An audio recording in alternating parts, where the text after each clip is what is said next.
성경 일독을 위해서 오늘 우리 함께 읽어나갈 하나님 말씀은 열왕기상 4장부터 6장까지의 말씀입니다. 솔로몬의 치세가 나오고 있습니다. 이스라엘 역사상 가장 부요하고 가장 풍요로웠던 시대가 바로 솔로몬의 시대였습니다. 다윗이 죽고 솔로몬은 겸손하게 하나님 앞에 엎드렸습니다. 하나님이 그 솔로몬의 은혜를 베풀어 주셔서 솔로몬 때는 하나님의 은혜가 넘쳤습니다. 우리가 다윗의 삶을 살펴보았지만 다윗 때는 참 치열했고 어려움이 많았고 대적들도 많았습니다. 다윗의 죄로 인해 많은 환난도 겪었습니다. 그러한 다윗의 인생에 비해 솔로몬의 인생은 훨씬 더 풍요롭고 평탄합니다. 이 4장 20절 보시면 솔로몬의 때가 얼마나 풍요로운지가 나옵니다. 4장 20절에 유다와 이스라엘에는 인구가 늘어나서 마치 바닷가의 모래알처럼 사람이 많아졌지만 먹고 마시는 것에 모자람이 없었으므로 백성들이 잘 지냈다. 25절 보시면 그래서 솔로몬의 일생 동안에 단에서부터 브엘세바에 이르기까지 유다와 이스라엘의 모든 사람은 저마다 자기의 포도나무와 무화과 나무 아래에서 평화를 누리며 살았다. 솔로몬 시대가 얼마나 풍요로운지를 이 말씀이 잘 보여주고 있습니다.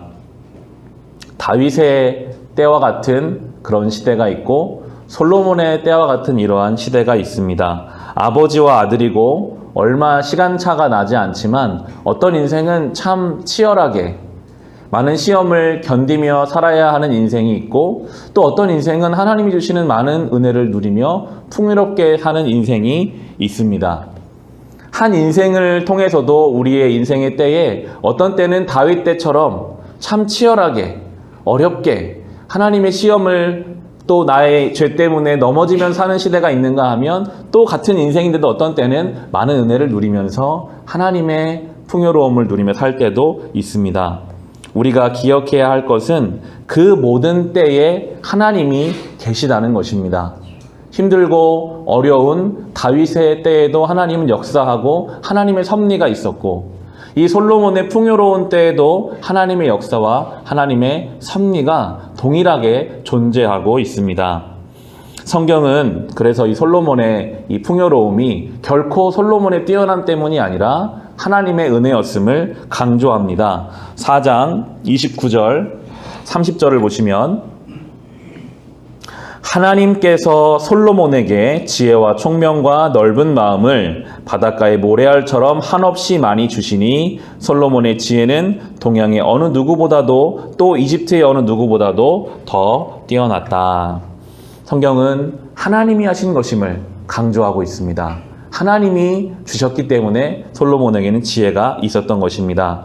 솔로몬은 하나님께 받은 그 은혜를 가지고 하나님 앞에 성전을 건축합니다. 이어지는 5장과 6장이 솔로몬이 짓는 성전의 모습을 보여주는데요. 얼마나 정성스럽게 성전을 지었는지가 나옵니다. 6장의 7절 보시면 그 한 예가 잘 나오는데 6장 7절을 보시면 돌은 채석장에서 잘 다듬어낸 것을 썼으므로 막상 성전을 지을 때에는 망치나 정 등 새로 만든 어떠한 연장 소리도 성전에서는 전혀 들리지 않았다 하고 나옵니다. 다 밖에서 돌을 다듬어서요. 성전 안에서는 어떠한 소리도 들리지 않도록 조용히 와서 성전 안에서 그것만 맞추도록 모든 일을 그렇게 진행했습니다. 하나님의 성전을 경건하고 거룩하게 만들려는 마음으로 어떠한 연장 소리도 들리지 않게 하나하나 정성껏 성전을 만들었고 최고의 재료를 가지고 성전을 지었습니다. 이렇게 열심으로 성전을 짓는 솔로몬에게 하나님이 말씀하시는 내용이 6장 11절과 12절입니다. 주님께서 솔로몬에게 말씀하셨다.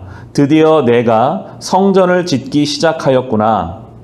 내가 내 법도와 율례를 따르고 또 나의 계명에 순종하여 그대로 그것을 지키면 내가 내 아버지 다윗에게 약속한 바를 내게서 이루겠다. 하나님이 성전 짓는 것을 허락하셨고 우리가 내일 살펴볼 8장에 가면 성전을 봉헌할 때 하나님의 임재가 임하는 것으로 보아 하나님이 성전을 짓는 것을 기뻐하시는 것은 확실합니다.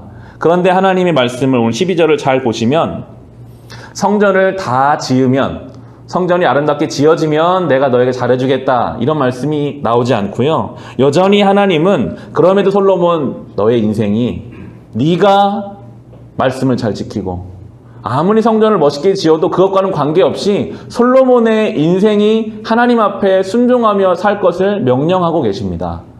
하나님의 관심은 늘 그 사람에게 있습니다. 어떠한 마음으로 어떠한 순종함으로 살아갈 것인가. 아무리 멋진 성전을 지어도요, 하나님 앞에 범죄하는 인생은 하나님이 전혀 기뻐하지 않으신다고 성경은 끊임없이 우리에게 이야기해 주십니다.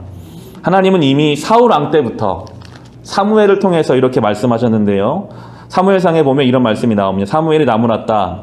주님께서 어느 것을 더 좋아하시겠습니까? 주님의 말씀에 순종하는 것이겠습니까? 아니면 번제나 화목제를 드리는 것이겠습니까?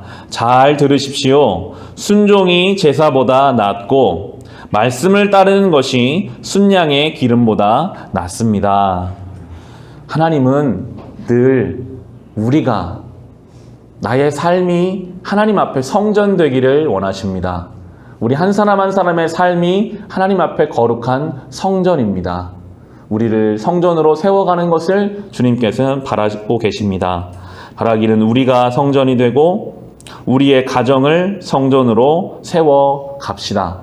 하나님 앞에 거룩하게 우리가 그렇게 세워져 가는, 어제 요한복음 9장에 그 눈먼 사람이 예수님 앞에 완전히 엎드리며 주님 내가 믿겠습니다라고 고백했던 것처럼 우리도 주님 앞에 완전히 엎드려서 주님, 다윗처럼 힘든 그때에도 주님이 계셨고 솔로몬 때처럼 평화로운 때에도 주님이 계신 줄 내가 믿습니다 라고 주님께 엎드리며 우리의 삶을 성전으로 거룩하게 세워갈 때 주님께서는 우리의 삶에 이 솔로몬의 때처럼 풍요로움을, 영적인 풍요로움, 육적인 풍요로움을 허락해 주실 것입니다. 이 은혜를 오늘 하루 묵상하며 누리며 살아갈 수 있으시기를 주님의 이름으로 축원합니다.